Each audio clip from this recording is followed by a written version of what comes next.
चली जाती है। शक्ति, जब तक बेटी घर में है तब तक तो बाप दौड़ दौड़ करके काम कर रहा है, और जब बेटी विदा हो गई तो अब बाप परेशान होकर के कोने में लेट जाता है, और भाई अब बात मत करो क्योंकि मैंने कलेजे के टुकड़े को विदा किया है। और लक्ष्मी, बेटी की शादी के लिए प्रैक्टिकल करके देखना, भले ही जेब में पैसा ना हो, लेकिन शादी जब आती है तो पता नहीं पैसा कहां से आता है। बेटी विदा हो जाए तो लक्ष्मी तो वो है ही, और घर की लक्ष्मी भी तुम्हारी। लेकिन बेटी का कहीं भी कोई स्थिर नहीं है, पैदा होती है क्या कहते हैं, अरे पराए घर का कूड़ा है, हमारा क्या है इसमें। मायके वाले ये कहते हैं, और ससुराल में जाए तो बोले पराए घर से आई है, ये हमारा क्या ख्याल रखेगी। उसका अपना निजी घर कभी बनता। लेकिन भैया, बेटियां बीमारियां नहीं हो सकती, बेटियां तो लक्ष्मी की संज्ञा में होती है।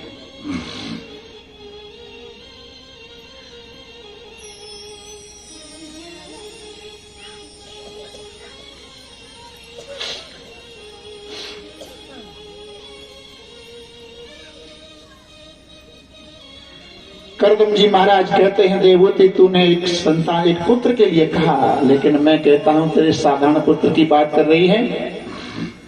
तेरे यहाँ तो साक्षात भगवान को अवतार लेके आना पड़ेगा। और इन 9 कन्याओं का अर्थ क्या है? इन कन्याओं का अर्थ है 9 प्रकार की भक्ति। जिनकी 9 प्रकार की भक्ति परिपूर्ण हो जाती है। कपिल का अर्थ होता है ज्ञान।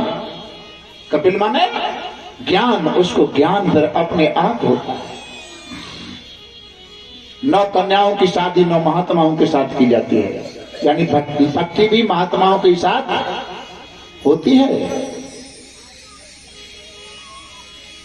बड़ी कन्या का नाम था कला, वो मरीज के लिए गाई गई।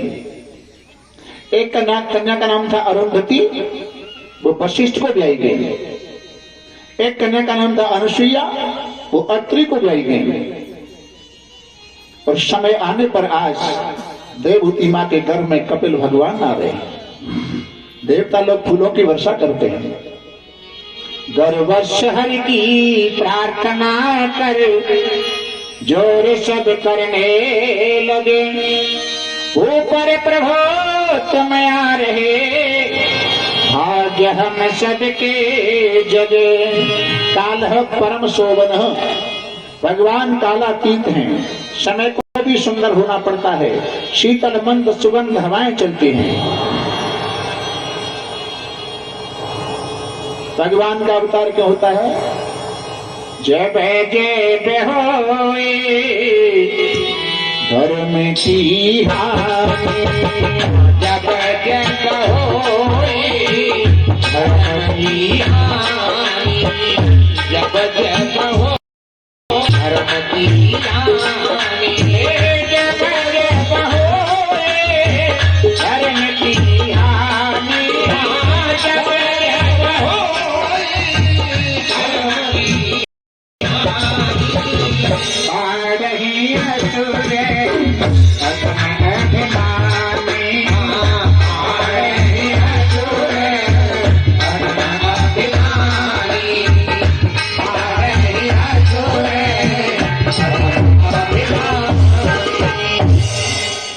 रामचरितमानस में है हानि, और गीता में है यदा यदा है धर्मस्य गिलानिर्भवति भारत। गिलानी और हानि अंतर है। क्या? आप बाजार में किसी दुकान पर बैठ जाओ, कपड़े की दुकान पर बैठ जाओ, और सेठ जी से कहो सेठ जी ये कपड़ा निकाल दो, उसने निकाल दिया, और निकालो और निकालो, एक आध घंटा कपड़ा देखने में निकाल दो, लो 1 मिनट रो नहीं। हानि हुई कि नहीं? कौन की? दुकानदार की। दुकानदार की हानि। और गिलानी, कपड़े की दुकान की तरफ देखे भी नहीं, उसे कहते हैं गिलानी। अर्थात धर्म की तरफ जब देखना भी बंद हो जाता है तो भगवान के अवतार का समय आ जाता है। देवहूति मां के गर्भ से कपिल भगवान का प्राकट्य होता है। कब हुआ? जब पहले हिरणाक्ष मर गया, जब तक हृदय के अंदर से हृणाक्ष रूपी लोभ नहीं मरेगा तब तक कपिल की प्राप्ति होने वाली नहीं है। लेकिन यहां देवहूति मां ने पुत्र भाव नहीं माना। बड़ा होने पर धीरे धीरे बड़े होने को आए तो गुरु भाव। और मैं पहले दिन बता रहा था भगवान की भक्ति करने के लिए 3 बात विशेष है। नंबर 1 विश्वास, दूसरी श्रद्धा, तीसरा है संबंध। संबंध बनाना, मैं तेरा हूं तू मेरा है। या माँ का संबंध नहीं है, पुत्र का संबंध नहीं है, माँ का तो गुरु का संबंध है। ये मेरे गुरु भगवान है। और गुरु भगवान होने के नाते एक दिन अपनी 9 कन्याओं को बुला लिया, गोल बना करके बैठ गए और एक ऊंचा आसन जैसा बनाया। आसन पर कपिल जी को स्थापित किया। भगवान बोले उल्टी गंगा क्यों बह रही है? अरे पुत्र को चाहिए माँ की सेवा करना और माँ तो मेरी सेवा करने में लगी है। लेकिन वहां पर गुरु भाव है, पुत्र भाव नहीं है। और सामने जिज्ञासु श्रोता बनकर के बैठ गई और प्रश्न किया, महाराज दुनिया के लोग चिल्लाते हैं मुक्ति मुक्ति मुक्ति। पीछे के हमारे देवता लोग इस बात को समझें, महीने की कोई भी तारीख खाली नहीं है बिना सत्संग के। हर तारीख में सत्संग चल रहा है और मुक्ति की चरम सीमा तक बात पहुंच जाती है। लेकिन मुक्ति होती किसकी है? अगर शरीर की मुक्ति मानते हैं तो शरीर तो 3 होते हैं, स्थूल, सूक्ष्म और कारण। स्थूल शरीर तो शमशान में चिता में जलकर के राख हो जाता है। सूक्ष्म शरीर कारण में कार्य लय हो जाता है। तो इसकी तो मुक्ति हुई नहीं। और आत्मा की होती है तो आत्मा नित्य मुक्त है, वो किसी के बंधन में नहीं है, बंधन में नहीं है। तो मुक्ति किसकी है? गीता के माध्यम से बता रहे हैं। मनेव मनुष्याणाम कारणम बंध मोक्षे बंधाय विषयासक्तं मुक्तये निर्विषयं मनः। मन एव मनुष्याणाम, एव माने ही, ये मन ही मनुष्याणाम, मनुष्यों के बंधन मुक्ति का कारण है।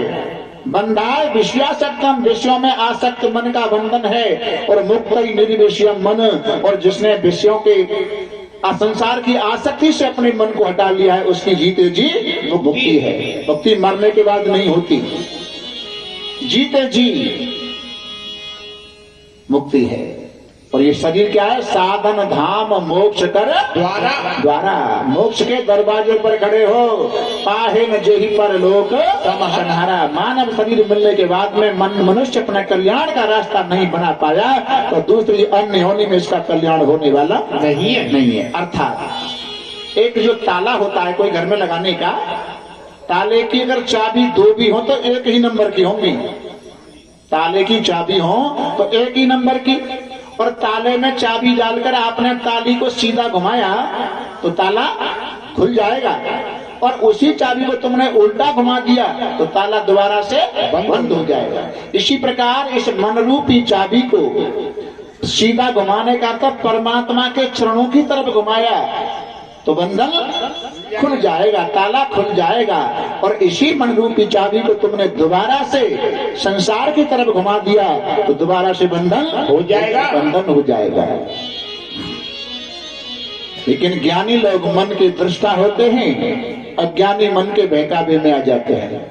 मन ने कहा वही करना शुरू। लेकिन इस मन को हमारे सत्संग करने वाले, रामचरित्र कथा करने वाले सब लोग कहते हैं भाई जब मने मारो।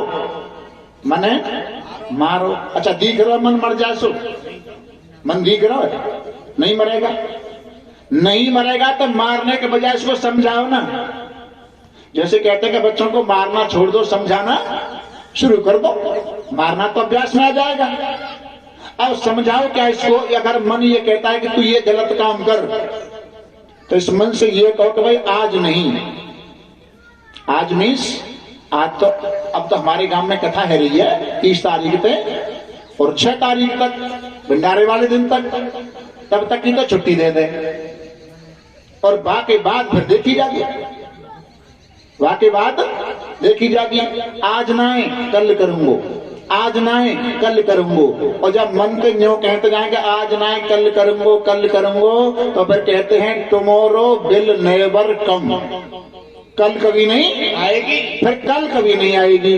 अर्थात बुरे काम के लिए वादा करते जाओ, तारीख पर तारीख डालते जाओ, और अच्छा काम है तो दिनानाम नियमो नास्ति सर्वदा श्रवणम मृतम, अच्छे काम के लिए कथा सुनने के लिए किसी नियम और तारीख की आवश्यकता नहीं है, जब समय मिले तभी आरंभ कर दो। वृंदावन बिहारी लाल की जय। देवती मैया का वंश ज्यादा आगे नहीं चला। अब अपने कथा के समय के अनुसार कथा के प्रसंग पर आते हैं। मनु महाराज के 3 कन्याओं का वंश वर्णन किया गया। अब 2 पुत्र हैं, प्रियव्रत और उत्तानपाद। उत्तानपाद की कथा सुनाते हैं। उत्तानपाद किसे कहते हैं? प्रियव्रत उत्तानपाद शतरूपापते सुतौ वासुदेवस्य रक्षायां कलया जगत स्थितौ। प्रियव्रत उत्तानपाद। आज उत्तानपाद की कथा है। उत्तानपाद, उत्तान माने ऊपर, पाद माने पैर। जिसके पैर ऊपर को होते हैं उसी का नाम है उत्तानपाद। पैर ऊपर किसके होते हैं? माँ के गर्भ के अंदर हर जीव के पैर ऊपर को ही होते हैं, क्योंकि जीव 9 महीने माँ के गर्भ में उल्टा लटका रहता है। अर्थात इस जीव का ही नाम है उत्तानपाद। इस राजा के 2 रानियां हैं उत्तानपाद के, सुनीति और सुरुचि। सुनीति का अर्थ क्या है? सुष्टु नीत्रिय सह सुनीति। जो जीवात्मा सुंदर शास्त्र की नीति के अनुसार चलता है, आगे चलकर सुनीति के पुत्र का नाम होगा ध्रुव। क्या होगा? ध्रुव। और ध्रुव के 3 अर्थ हैं। ध्रुव कहते हैं निश्चयात्मक बुद्धि को, ध्रुव कहते हैं अटल पद को, और ध्रुव कहते हैं परम धाम वैकुंठ को। जो जीवात्मा शास्त्र की सुंदर नीति के अनुसार चलेगा, आगे चलकर उसको वैकुंठ की प्राप्ति होगी। और छोटी रानी का नाम है सुरुचि। दूसरे राजा की सुंदर कन्या और उत्तानपाद नाम के राजा उससे गंधर्व विवाह करके लाते हैं। रथ में बैठी सुरुचि को महल के सामने ला करके खड़ा किया। सुनीति को मालूम पड़ा मेरे पति देव बाहर से आए, तो आरती का थाल लेकर के अगवानी करने के लिए दरवाजे पर खड़ी हो गई। रथ में बैठी सुरुचि ने देखा सुनीति को, बोली महाराज ये कौन? राजा ने कहा मेरी बड़ी रानी सुनीति है। रथ में बैठी बैठी सुरुचि ने कहा कि जब तक सुनीति को घर से नहीं निकालोगे तब तक मैं रथ से नीचे उतरने वाली नहीं हूं। इसका अर्थ सस्य रुचिर्य ससः सुरुचि। सुरुचि नाम उसका है जो अपने मन की रुचि के अनुसार कार्य करते हैं। मन ने कहा वही करना शुरू कर दिया। रुचि की बात मानते हैं, मन की रुचि के अनुसार कार्य करते हैं, तो शास्त्र की नीति को छोड़ देते हैं। गर्भावस्था में सुनीति को महलों से निकाला गया, जंगल में जाकर के रहती हैं। समय आने पर उनके जो बालक पैदा हुआ, अभी नामकरण संस्कार नहीं हुआ, संत महात्माओं की सेवा करती हैं और प्यार में लक्षण प्रमाण से संतों ने उस बच्चे का नाम रखा था ध्रुव। लेकिन एक बार सेवा से प्रसन्न होकर के संतों ने कहा सुनीति हम तुम्हारी सेवा से बड़े प्रसन्न हैं, तुमने हमारी इतनी सेवा की है, तुम चाहो तो वरदान मांग लो। संतों से सुनीति ने ऐश्वर्य नहीं मांगा, राजपाट नहीं मांगा। क्या मांगा? उसका नाम इसलिए सुनीति है। क्या मांग रही है? महाराज वरदान देना चाहते हो तो एक वरदान दे दो। क्या? मेरे पति दूसरी मेरी छोटी बहन को लेकर के आए हैं, उसके भी गर्भ से एक पुत्र पैदा हो जाए। महात्माओं ने ये समझा कि सुनीति को सुरुचि की वजह से घर से निकाला है, और ऐसी सुरुचि के प्रति ऐसा सुंदर भाव सुनीति का है, वास्तव में इसी को सुनीति कहते हैं। और कहा जा तेरा ऐसा भाव है तो उसके भी पुत्र पैदा होगा। इधर सुरुचि के पुत्र पैदा हुआ, उसका नाम रखा गया उत्तम। क्या? उत्तम। मन की रुचि के अनुसार जीव कार्य करता है तो उसको संसार के उत्तम भोग्य पदार्थ भोगने के लिए मिलते हैं। धीरे धीरे समय होने को आया, ध्रुव जी बड़े होते हैं। एक बार ध्रुव जी ने पूछ लिया, माँ मेरे पिता कहाँ हैं? और पिता का नाम लेते ही सुनीति की आंखों में आंसू आए। बेटा, तेरे पिता ने तेरी मौसी कहने से मुझे घर से निकाला है। ध्रुव कहते हैं, माँ तुम मुझे एक बार मेरे पिता से मिला दो, मैं अपने पिता की सेवा करूंगा और तुम पति की सेवा करना। क्यों? पत्नियों के लिए, बहन बेटियों के लिए पति की झोंपड़ी ही क्यों ना हो, वो भी बैकुंठ से बढ़ करके हुआ करती है। मुझे अपने पिताजी से मिलाओ। और ध्रुव जी को लेकर के सुनीति नगर में उत्तानपाद राजा के यहाँ आती हैं। एक दिन हुआ क्या, सुरुचि के पुत्र उत्तम को उत्तानपाद गद्दी पर लेकर के बैठे गोद में। ध्रुव जी की भी इच्छा है कि मैं भी अपने पिता की गोदी का आनंद लूं। एकदा सुरुचे पुत्रं अंककुमारोऽप्यलालयन् उत्तममनारुरक्षन्तम् ध्रुवं राजाभ्यनन्दतः। एक दिन सुरुचि के पुत्र अंक माने गोद में, सुरुचि के पुत्र उत्तम को गोद में लेकर राजा गद्दी पर बैठे। ध्रुव जी गद्दी की तरफ आ रहे थे। सुरुचि उनके भाव को समझ गई कि ये भी गद्दी पर बैठना पिता की गोद में चाहता है, तो फटकार लगाई, आए ध्रुव।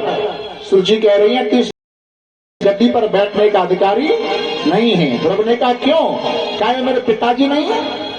सुरुचि ने कहा ये तेरे पिताजी तो है, पर न बालोशीनमात्मानम् स्त्री गर्भ संवृतम् नूनं वेद भवान् यस्य दुर्लभे अर्थे मनोरथ। ये तेरे पिताजी तो है, पर मैं तेरी माँ नहीं हूँ, मैं तेरी माँ नहीं हूँ। इस गद्दी पर बैठने का अधिकारी जब होगा कि जंगल को जा और इतना भजन कर कि मरने के बाद मैं तुझे मेरी कोख में आना पड़े, तब तू इस गद्दी पर बैठने का अधिकारी होगा। संत लोग ये कहते हैं कि भगवान का भजन करने से तो कल्याण हो जाता है, मुक्त हो जाते हैं, लेकिन आज वो भगवान के भजन को भी चुनौती दे रही है। कौन? सुरुचि। मेरी कोख में आ भजन करने के बाद। और छोटे बालक को इस प्रकार से फटकार लगाई। ध्रुव जी महाराज फपक फपक करके रोते हैं, लंबी लंबी श्वास लेते हैं, मानो किसी सोते हुए सर के ऊपर डंडे का प्रहार किया हो। और इस प्रकार जब सुनीति ने अपने बेटे को देखा, गोद में उठाया, बेटा क्या बात है?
तो मुरली का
श्याम। ध्रुव जी महाराज ने अपना भाव प्रकट मां के सामने किया और कहा, मां मैं मौसी सुरुचि से एक एक शब्द का बदला लेके रहूंगा। प्रतिशोध की भावना ध्रुव के अंदर जब जागी, तुरंत सुनीति मां ने ध्रुव के मुंह पर हाथ रख दिया, बेटा किसी के अमंगल की कामना मत करो। मां मंगलम तात परेश मस्ताम भुंक्ते जना यत पर दुखद स्थितः सुरुचि सुरुचाम भेतम भवान में यत दुर्गाया उदरे गृहीता। श्लोक का भाव क्या है? मां मंगलम तात, किसी के अमंगल की कामना मत करो। मौसी ने फटकार लगाई है तो ना तो मौसी का दोष, ना तेरे पिताजी का दोष, अगर दोष है तो मेरे भाग्य का दोष है। और हम जो परिणाम भुगत रहे हैं वो अपने किए हुए का भोग ही भोग रहे हैं, किसी का दोष नहीं है। ध्रुव जी महाराज अपनी माँ से आज्ञा मांग रहे हैं, माँ तो मुझे बन जाने की आज्ञा दो।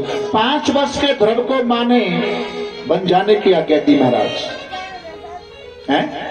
संस्कार, पहले संस्कार बच्चे में डाले जाते हैं, माँ के द्वारा ही डाले जाते हैं। माँ चाहे तो अपने बेटे को ध्रुव बना सकती है और माँ चाहे तो अपने बेटे को छबराम बना सकती है। ये माँ की पढ़ाई हुआ करती है। और माँ भी वही धन है जिसका एक बालक भगवान का भक्त हो जाए। गोस्वामी जी चौपाई लिखते हैं के पुत्र पति जय हो पति जय जसोई रघुपत भगत जासु सुत होई।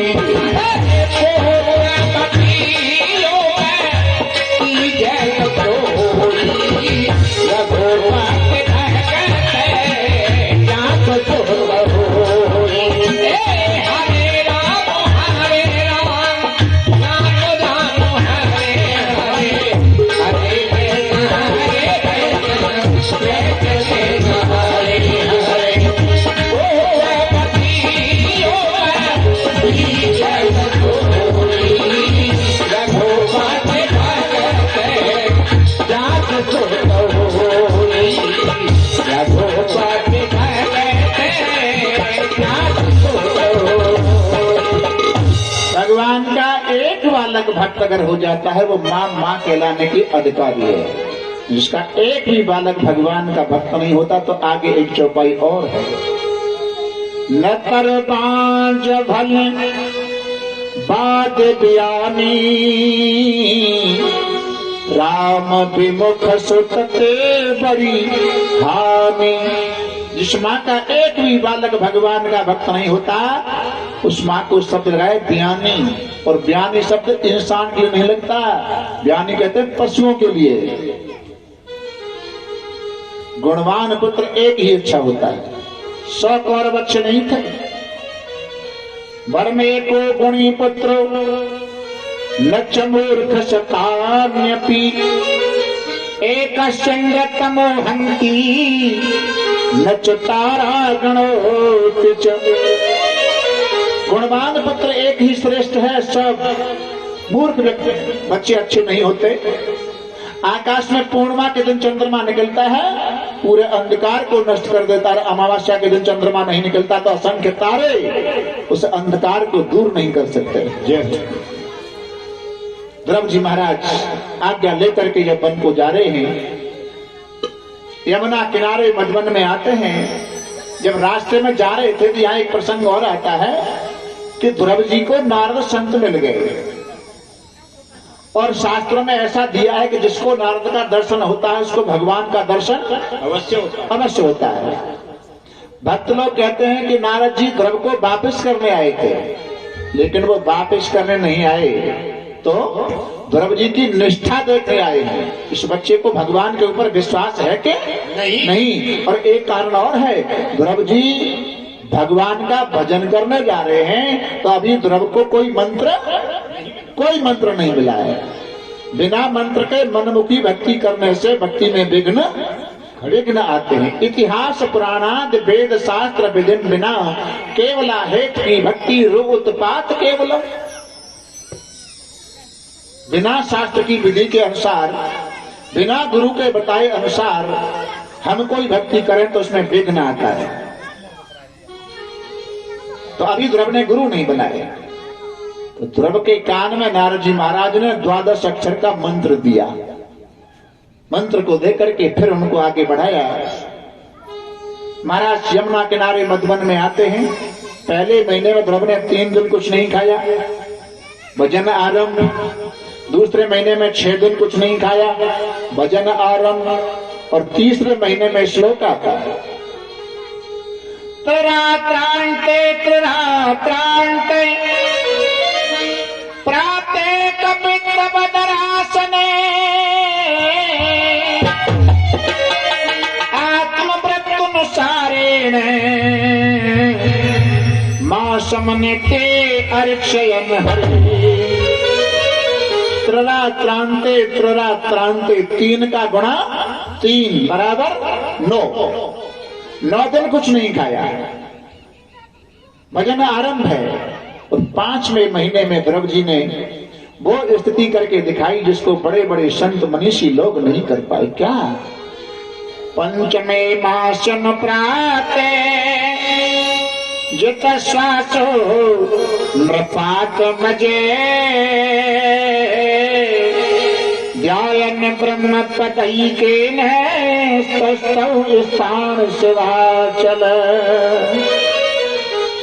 5वें महीने में ध्रुव ने अपनी प्राणवायु को रोक लिया। ध्यान ब्रह्म पद एक पैर पर खड़े हो गए। मंत्र जाप चल रहा है, प्राणवायु को रोक लिया। देवता लोग घबराते हैं। घबरा करके देवता भगवान की शरण में पहुंचे और अपना प्रस्ताव रखा। नैवं विदामो भगवन् प्राणरोधम् चराचर शाखल सत्वभाव अन्यास हस्तचरण सव्रत्वगाधी प्राणान्नमो भगवते पुरुषाय तुभ्यम्। त्राहिमाम प्रभु हमारी रक्षा करो, हमारे प्राण अवरुद्ध हो रहे हैं। भगवान नारायण कहते हैं, देवताओं टेंशन मत लो, चिंता मत करो। यमुना किनारे मधुबन में नन्हा सा बालक मेरी तपस्या करने आया है, उसने अपनी प्राण वायु को रोक लिया है। चलो आज उसकी तपस्या पूरी होने को आ रही है, उसको दर्शन देने के लिए चलते हैं। भागवत में प्रसंग आया कि भगवान दर्शन देने के लिए आ रहे हैं, लेकिन एक साधक कहते हैं कि दर्शन देने नहीं आए, भगवान तो अपने भक्त के दर्शन करने के लिए आए हैं। जय हो। ऐसा भाव प्रकट किया। और आते ही यमुना किनारे एक पैर पर ध्रुव जी खड़े हुए थे। प्रभु ने अपने शंख को उनके मुखारबिंद में दिया और शंख में जैसे ध्रुव ने फूंक मारी, हवा लगाई, सभी देवताओं के प्राणों को स्फूर्ति मिलती है। यो अंतः पदस्यम् वाचमिगाम प्रसुप्ताम् संजीवयत् अखिलधर शक्ति स्वधाम विदेहि तन्नो प्रजनाद मोक्षम् वयं त्वं प्राप्ताम शरणं शरण्यम्। और आज नेत्र खोल करके देखा तो ध्रुव किसका दर्शन कर रहे हैं? चतुर्भुजी भगवान का दर्शन। सशंख चक्रम सकरीत कुंडलम शपीत वस्त्रम सरशीरहेक्षणम सहार वक्षस्थल कौस्तुभं श्रियम नमामि विष्णु शिरसा चतुर्भुजं। चतुर्भुजी भगवान का दर्शन किया। और ध्रुव जी अनपढ़ हैं, पढ़े लिखे नहीं है, भगवान की स्तुति करना चाहते हैं, लेकिन करें कैसे? क्या कह रहे हैं? मेरी सोई हुई वाणी को जगाने वाले प्रभु, मैं आपको वंदना करता हूँ। वाणी 4 है भैया, वैखरी, मध्यमा, पश्चंती और परा। वैखरी वाणी बात में रहती है, वैखरी मध्यमा, वैखरी कंठ में रहती है और मध्यमा बात में रहती है, पश्चंती नाभि में रहती है और परा सर्वत्र रहती है। भगवान की जो वाणी है वो परावाणी है। परावाणी के अंतर्गत तो वेद आते हैं, इसलिए भगवान की वाणी का भी अंत नहीं होता तो वेदों का भी अंत नहीं होता है। मूकम करोतु वाचालम। ओ लाला, ओए आगे बैठो यार, बच्चे बूढ़े से चुप बैठो रे। मूकं करोति वाचालं पंगुं लंघयते गिरिं यत्र पातमहं वन्दे परमानंद माधवम। जिसकी कृपा से गूंगा बोलने लग जाता है, अपंग पहाड़ पर चढ़ जाता है। चा करे कृपा राम की होई, चाहता है कृपा राम की होई। क्या करे कृपा राम की होई, क्या करे कृपा राम की होई। क्या करे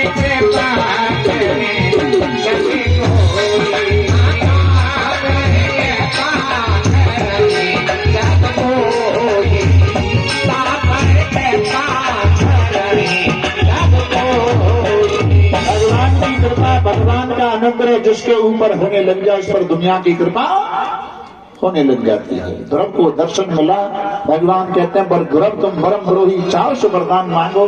ध्रुव ने कहा आपका दर्शन हो गया और मुझे कुछ पाने की इच्छा नहीं है। भगवान सर्वांतर्यामी जानते हैं ध्रुव मैं इस बात को जानता हूँ, लेकिन मेरा वरदान ये है कि जिस गद्दी के लिए आपका अपमान हुआ है वो गद्दी में तुमको 36,000 वर्ष के लिए देता हूँ। ध्रुव जी चरणों में गिर गए, महाराज क्या कर रहे हो? जिसको एक दिन की गद्दी मिल जाए वो तो तुम्हें भूल जाता है और मुझे इतनी लंबी गद्दी दे रहे हो तो मेरा क्या होगा? भगवान कहते हैं कि मेरी गद्दी मीन्स माया, मेरी माया का उपभोग मेरी बिना इच्छा के कोई करता है तो उसके सामने परेशानी है, और मैं अपनी इच्छा से जिसके पास भेजता हूँ उस माया को भोगने में भक्त के लिए कोई परेशानी नहीं होती है। ध्रुव जी कौन से भक्त हैं? भक्त गीता में कितने प्रकार के हैं? 4 प्रकार के। चतुर्वेदा भजन्ते माम जना सुकृतनो अर्जुन आर्तो जिज्ञासु अर्थार्थी ज्ञानी च भरतर्षभ। चतुर्विधा, विधा माने तरह से, 4 तरह से भगवान को भजने वाले भक्त हैं। आर्तो माने दुखी होकर। कौन आते हैं? गजेंद्र और द्रौपदी आर्त भक्त में आते हैं। गजेंद्र की कथा वैसे कल आएगी 8वें स्कंद में, लेकिन मैं आपको थोड़ा सा प्रकाश डाल देता हूं। गजेंद्र के 50 पत्नी 150 पुत्र और अपने परिवारजनों को लेकर सरोवर में स्नान करने गया। वहां स्नान करते करते कीड़ा करने लगा गजेंद्र, तो ग्रह ने गजेंद्र का पैर पकड़ लिया। 50 पत्नी 150 पुत्र प्रयास करते हैं गजेंद्र को छुड़ाने के लिए, लेकिन गजेंद्र का अर्थ है जीव, पत्नी और पुत्रों का अर्थ है संसारी लोग, ग्रह का अर्थ है काल। काल जब पकड़ लेता है तो दुनिया वाले बचा नहीं सकते।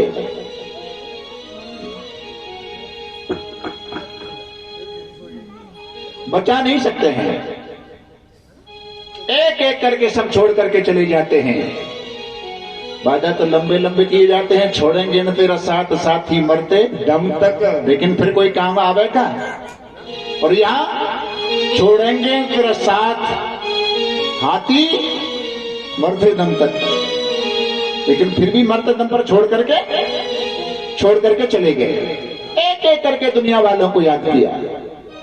अब गजेंद्र क्या कह रहे हैं? देख लिया संसार हमने, देख लिया संसार हमने, देख लिया संसार हमने, देख लिया संसार हमने, देख लिया सब मतलब के यार हमने देख लिया, सब मतलब के यार हमने देख लिया, देख लिया संसार हमने देख लिया। मेरो बदन के बन जब तक मेरो बदन के बन जब तक मेरो बदन के बन जब तक मन से सेवा करोगे तब तक, मन में सेवा करोगे तब तक, मन में सेवा करोगे तब तक, नाने का परिवार नाने का परिवार हमने देख लिया, देख लिया।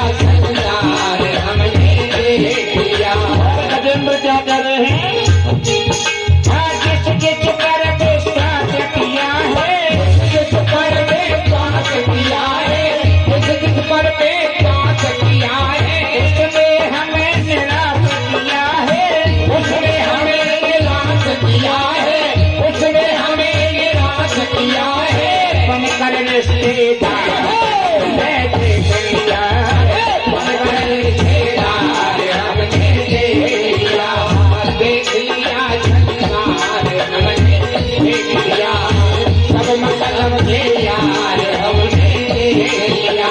कभी समझते हैं निर्धन को, कभी समझते हैं निर्धन को, कभी समझते हैं निर्धन को, कहीं चोट लग जाए न तन को, कहीं रोग लग जाए न तन को, कहीं रोग लग जाए न तन को, फिरती हुई दीवार हमने देख लिया, हुई दीवार हमने देख लिया, देख लिया संसार हमने देख लिया, सब मतलब के यार हमने देख लिया, देख लिया संसार हमने देख लिया। सरल संत का मूल्य नाके, सरल संत का मूल्य नाके, सरल संत का मूल्य नाके, फूलों के दरवाजे झांके, फूलों के दरवाजे झांके, फूलों के दरवाजे झांके, हो जाए दीदार हमने देख लिया, हो जाए दीदार हमने देख लिया, देख लिया संसार हमने देख लिया, सब मतलब के यार हमने देख लिया। अब राजे सन आह भरो तुम, अब राजे सन आह भरो तुम, अब राजे सन आह भरो तुम, व्यर्थमती परवाह करो तुम, व्यर्थमती परवाह करो तुम, व्यर्थमती परवाह करो तुम, राम नाम एक साथ हमने देख लिया, अरे राम नाम एक साथ हमने देख लिया, देख लिया संसार हमने देख लिया, सब मतलब के यार हमने देख लिया, देख लिया संसार हमने देख लिया, देख लिया संसार हमने देख लिया, देख लिया संसार हमने देख लिया।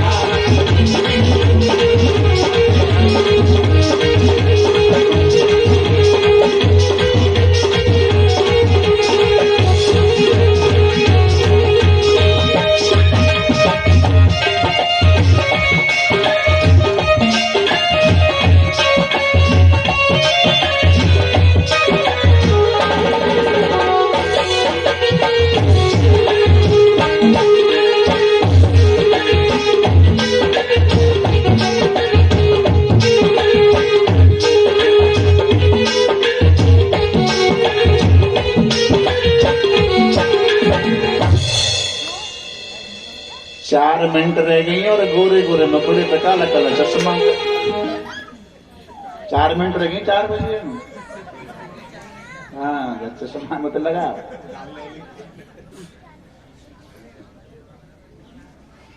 वैसे आपके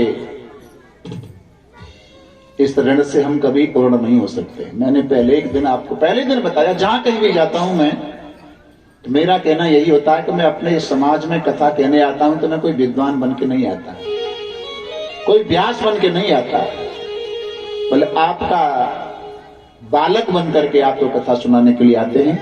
लेकिन 3 दिन से 30 तारीख, 31 तारीख, 1 तारीख, और जिस प्रकार हमारे चाचा जी लगते हैं या भाई लगते हैं प्रशासक जी, वो कह रहे थे व्यास जी कल कथा आपकी अच्छी जमी, उनकी कृपा अगर बुजुर्गों की हो तो अच्छी ही जमेगी। अगर कृपा है तो, आपका प्यार है तो, और प्यार में 4 क्या, कल अगर 5 भी बज जाते तो भी कोई कुछ नहीं, लेकिन 5 मिनट दिन चुप जाता है, घर भी जाना होता है, इधर उधर भी अपना, यहाँ पर तो टाइम लग ही जाता है। लेकिन आज ज्यादा ना है, 10 मिनट दे दो, 10 मिनट, ठीक है। और चाहे भले ही पीछे बार चले जाए, पर तुम तो दे ही दो। बोलो वृंदावन बिहारी लाल की जय। आर्तो जिज्ञासु, एक कथा यही चल रही थी। 4 प्रकार के भक्त हैं। जिज्ञासु भक्त हैं, पहला अर्थार्थी, अर्थ माने धन, जो धन की इच्छा से व्यक्ति करते हैं वो है ध्रुव और इंद्र। ज्ञानी च भरतर्षभ, ज्ञानी व्यक्ति हैं सुखदेव जी महाराज। भागवत कहती है कि इन 3 प्रकार के व्यक्ति हैं। अकामः सर्व कामो वा मोक्ष कर्म उदारधी तीव्रेण भक्ति योगेन यजेतम पुरुषम परम। अकाम करता निष्काम कर्मी, सकाम कर्मी, मोक्ष कर्मी। सकाम कर्मी तो भाई वो होते हैं कि सुबह भजन किया और शाम को ही मांग लिया, तुरंत फ्री। और सकाम कर्मी से तो भगवान भी प्रसन्न रहते हैं। निष्काम कर्मियों के तो भगवान भी ऋणी बन करके रहते हैं। निष्काम कर्मी माते हनुमान जी महाराज। हनुमान जी ने कभी अपने कर्म के फल की इच्छा नहीं की। मानस रहस्य में दिया है, राम जी कहते हैं हनुमान मैं तुम्हारा तो ऋणी सदा सदा सदा के लिए रहूंगा। आपने कभी कुछ नहीं मांगा। एक होते हैं मोक्ष कर्मी, अपने मोक्ष की चिंता करते हैं। ध्रुव जी महाराज को भगवत प्राप्ति हो गई और भाव बनाया यहां से मैं लौटने के बाद सबसे पहले अपनी मौसी के चरणों में जाकर साष्टांग दंडवत प्रणाम करूंगा। क्यों? ज्ञानी लोग बुराइयों में भी अच्छाइयां ढूंढते हैं। अगर मौसी सूची मुझे फटकार नहीं लगाती तो मुझे आज भगवान के दर्शन होने वाले नहीं थे। प्रणादपि सुचीनेन करो रे बस है सुनना, अनाम नामान दे ये तनीय सदा हरि। मैं तिनके से भी छोटा बन करके रहूंगा। ऐसा भाव किसके अंदर आता है? ये गुणवान व्यक्ति होता है।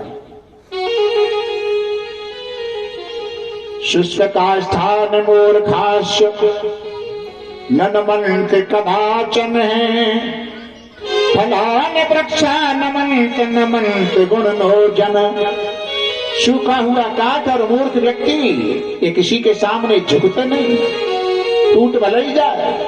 झुकता कौन है? फलदार वृक्ष और सज्जन व्यक्ति। सज्जन व्यक्ति कैसे बने?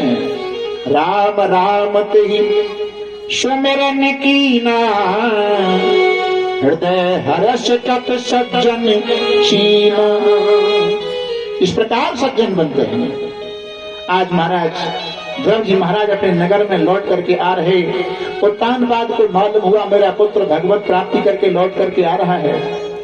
क्यों पुत्र को लेने के लिए नगर वासियों को लेकर अगवानी करने के लिए चलो। हाथी की अंबारी सजवा कर अगवानी करने के लिए रास्ते में आए। ध्रुव के पास में आए, बेटा हाथी पर बैठ करके चलो, तुमने बड़ा काम किया है। लेकिन भक्त लोग जो होते हैं ना, बड़ा काम करने पर भी छोटा बनते हैं। हनुमान जी को देखो, लंका यात्रा का अभिप्राय, लंका यात्रा में जब गए तो सबसे पहले मेनाक पर्वत, सोने का पर्वत सामने आया। लोग सोना है पदार्थ, वो हनुमान जी को नहीं रोक पाया। सोने का जंग, सोने का पहाड़ नहीं रोक पाया। रावण की सोने की लंका में किवाड़ क्या रोक पाएंगे? फिर मिली सुरसा। सुरसा है प्रशंसा, सुरसा प्रशंसा। प्रशंसा में भटके नहीं और पदार्थ में भटके नहीं, प्रशंसा से अटके नहीं। वो राम के काज को सिद्ध कर सकता है। इतने बड़े कार्य करने पर भी हनुमान जी अतिलघु रूप धरऊं निस नगर करो पैसा। अति लघु छोटे हनुमान जी काम करते हैं बड़े और बनते हैं छोटे। और परिषद जी हम काम करते हैं छोटे और बनते हैं बड़े। यही अंतर है उन भक्तों और हम भक्तों में। आज पिताजी मैं जान चुका हूं, ऊंचे पर बैठना बड़ी बात नहीं है, लेकिन किसी को ऊंचे पर बिठा देना ये बड़ी बात है? हम गद्दी पर बैठ करके, डबल तख्त पर बैठकर कथा सुना रहे हैं, ये बड़ी बात नहीं है। लेकिन 4 घंटे जमीन में बैठकर जो कथा सुन रहे हैं, ये आपके लिए बड़ी बात है। गद्दी पर किसने बिठाया? आपने बिठाया। समाज में व्यक्ति को कौन बनाता है? एक बालक से प्रश्न किया क्लास में, अध्यापक ने बच्चों से, व्यक्ति को कौन बनाता है, आदमी कौन बनाता है? एक आदमी ने कहा गुरुजी बताऊं। बोले हाँ। बोले भगवान बनाता है। बोले बैठ जा। और दूसरे से कहा, दूसरे ने कहा मैं बताऊं, बोले बता, बोले माँ बाप बनाते हैं, बोले तू भी बैठ जा। और तीसरे से कहा कि तू बता कि मैं बताऊं, बोले हाँ। बोले व्यक्ति को समाज बनाता है, समाज एक सांचा होता है और सांचे में जैसी ईंट ढालोगे वैसी ईंट निकल के आएगी। जैसी जगह बैठक आपकी होगी वैसा ही असर आपके ऊपर पड़ेगा। अच्छा एक बात और, बिल्कुल सादा शुद्ध बात, सुनार की दुकान पर जाओ, सुनार की दुकान पर सोने का कोई आभूषण लो और उसको तोलने के लिए वो बांट रखता है, अपने तराजू में बांट रखता है। अब तो कंप्यूटर है, लेकिन कंप्यूटर के ऊपर भी अगर मक्खी बैठ जाए तो बहुत रुपया की होगी। कंप्यूटर के ऊपर भी मक्खी बैठ जाए तो मक्खी का वजन भी बहुत रुपए का हो जाएगा, हो जाए कि नहीं। और बैंगन में करे हो, बैंगन के बाटने पर भले ही मोहार बैठ जाए लेकिन बात को कोई कीमत का असर कर रहा है। बैंगन में संग बैठिए। तो हमें संग देखना है कि संग कैसा होना चाहिए। जो रहीम उत्तम प्रकृति काकर्षक कुसंग, चंदन बस व्यापक नहीं लिपटे रहे तब जंग। संतन छोड़े संतई, संत अपने गुण को नहीं छोड़ते, लेकिन चंदन के वृक्ष पर सर्प रहते हैं उसके ऊपर कोई असर नहीं होता। और जब वो कुल्हाड़ी चंदन को काटती है तो काटने वाले में भी चंदन अपनी खुशबू दे देता है। आज नगर में लौट करके आते हैं और द्रौपदी जी महाराज को गद्दी पर अभिषिक्त किया। चौथे पन जाइए नृप कानन, तो तानपात द्रव को राज्याभिषेक करके जंगल को भोजन करने चले जाते हैं। आगे कथा तो फिर बहुत है। इसी वंश में राजा हुए उत्कल के वंश में अंग, और अंग के बाद में हुए बैन बड़े उद्दंड राजा हैं। कैसे हैं? यदा देवेश वेदेश गोष विप्रेश साधु सह धर्मे मैच विद्वेश सवा आस विनश्यति। यदा माने जब वेदों का, देवों का, गायों का, विप्रों का और इनका कोई अपमान करता है तो इस पाप का भार पृथ्वी के ऊपर होता है। वैन राजा को संतों ने समझाया, नहीं माना तो संतों ने साप लेकर के उसके शरीर को शापित कर दिया, नष्ट कर दिया। और उसी शरीर का मंथन जब किया गया तो उस शरीर से निकले पृथु महाराज। पृथु की पत्नी है अर्ची। अर्ची साक्षात लक्ष्मी के अवतार हैं। और पृथु महाराज प्रजा को कर्म करने का उपदेश करते हैं कि कर्मण्येवाद कारस्ते मां फलेषु कदाचिन, तुम कर्म करो, फल की इच्छा मत करो। और जनता कर्म करती है, प्रजा कर्म करती है। जमीन में 2 किलो अन्न बोते हैं तो 2 किलो में से आधी किलो वापस आता है। इतना नुकसान हो जाता है। क्यों? इसका अर्थ क्या है? समष्टि संसार में अगर कोई एक व्यक्ति पाप करता है तो उसके पाप का भुगतान पूरी प्रजा को करना पड़ता है। पृथु महाराज पृथ्वी को मारने के लिए दौड़े धनुष्मान लेकर पृथ्वी गऊ के रूप में आकर के अपहृत हो जाती है। गऊ अवध्या है, गऊ को मारना नहीं चाहिए। यह हमारा बालक है का लोकेंद्र, चलो गांव में होगो, सुन लेगो कौन को।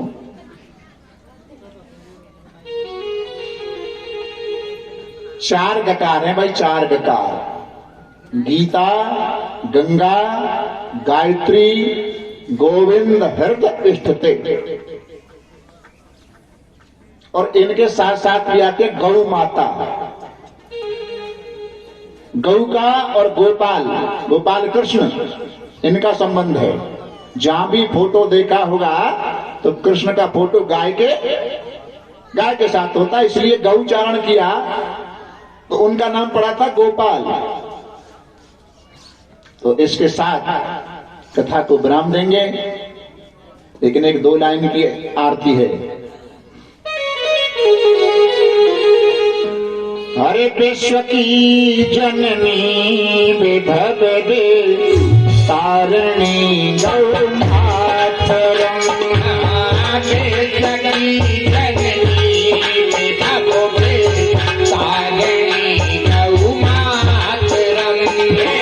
सत्य संतत शौक्य प्रद दुखे हारणी गौ मातरम।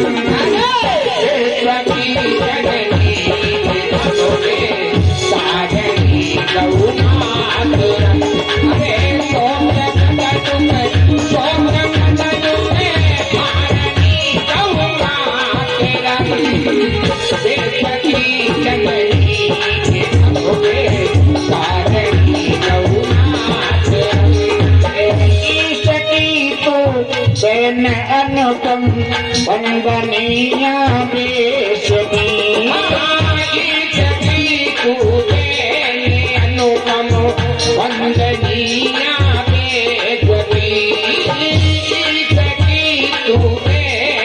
अनुपम वंदनीया बेशनी। हरे कह रहे हैं वेद वसुधा तारणी गौ मातरम।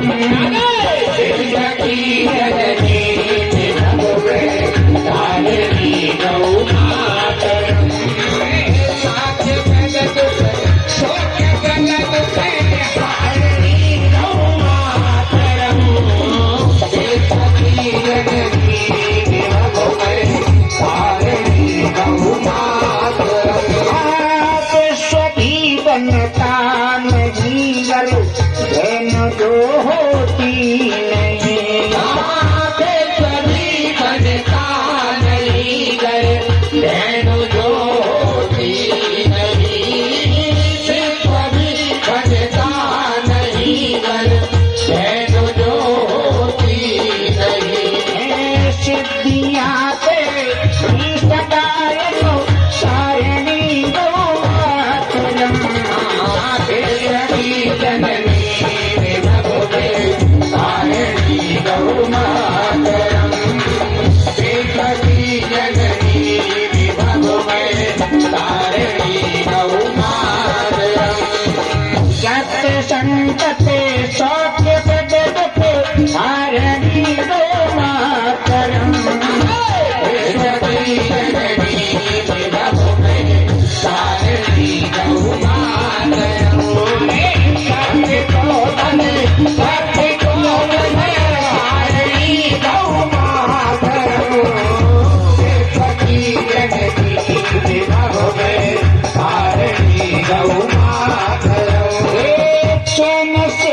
कैसे रहेंगे जो सतावे मात में। चैन से कैसे रहेंगे जो सतावे मात में। चैन से कैसे रहेंगे जो सतावे मात में। निर्बलों में अपने बल संचारणी गौ मातरम।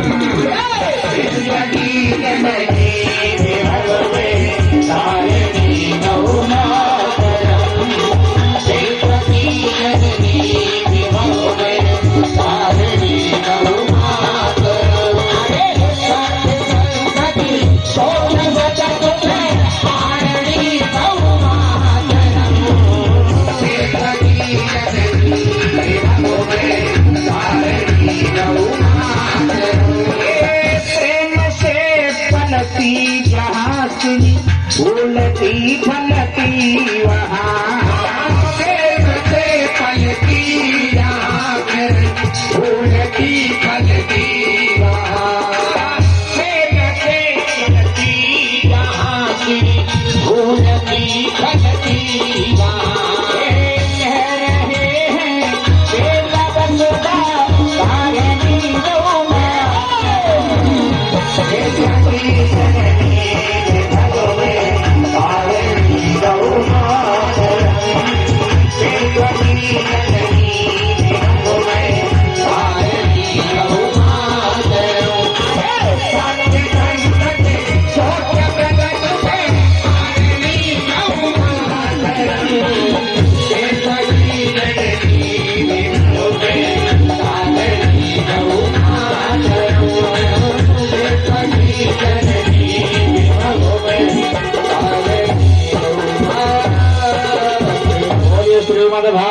महापुराण की जय जय जय जय श्री राम। हे श्याम। आज की कथा का विराम यहीं करते हैं। कल फिर 12 बजे मिलेंगे। सब आरती के लिए खड़े हो जाओ।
आरती कृष्ण कन्हैया की, अधर धर मुरली बजैया में। आरती कन्हैया की, अधर धर मुरली बजैया की। आरती कन्हैया की, अधर धर मुरली बजैया की।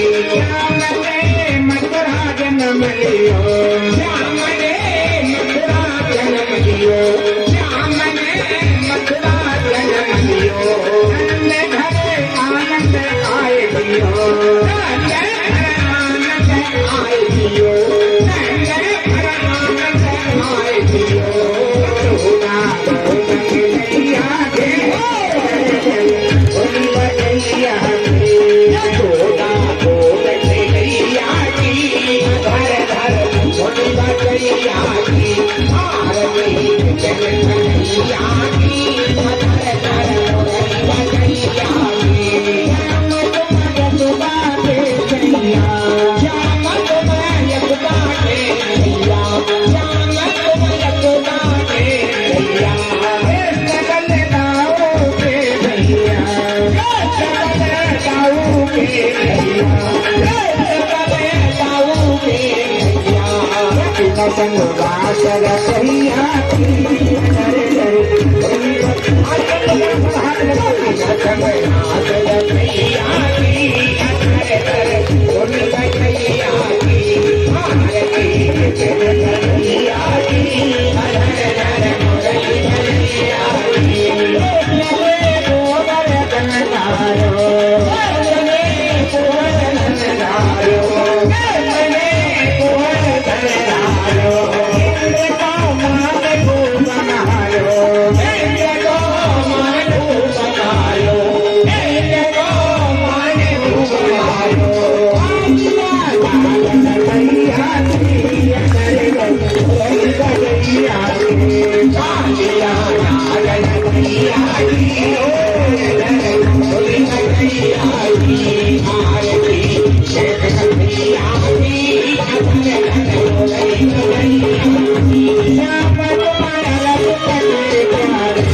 की घर घर मुरली गजैया की आरती के जय कन्हैया की घर घर मुरली गजैया की आरती के जय कन्हैया की घर घर मुरली गजैया की आरती के जय कन्हैया की घर घर मुरली गजैया की आरती के जय कन्हैया की घर घर मुरली गजैया शीतले तुम जगत माता शीतले तुम जगत पिता शीतले तुम जगत धात्री शीतलाय नमोस्तुते हस्ते पुष्पंगहित्वा मंत्र पुष्पांजलि ओम जगनेन जगमय जंत देवासानि धर्मान् प्रथमान्ना तन्ना देहनागम महिमानः सदन्तत्र पूर्वे साध्याः शान्ति देवा ओम राजाधिराजाय प्रपयिताहिने नमो वयं वैश्रवणाय कुर्महे समे कामान् कामकामाय वह्यं कामेश्वरो वैश्रवणो ददातु कुबेराय वैश्रवणाय महाराजाय नमः ओम एकदन्ताय विद्महे वक्रतुण्डाय धीमहि तन्नो स्कन्दी प्रचोदयात् हरि ओम नारायणाय विद्महे वासुदेवाय धीमहि तन्नो विष्णुः प्रचोदयात् हरि ओम तत्पुरुषाय विद्महे महादेवाय धीमहि तन्नो रुद्र प्रचोदयात्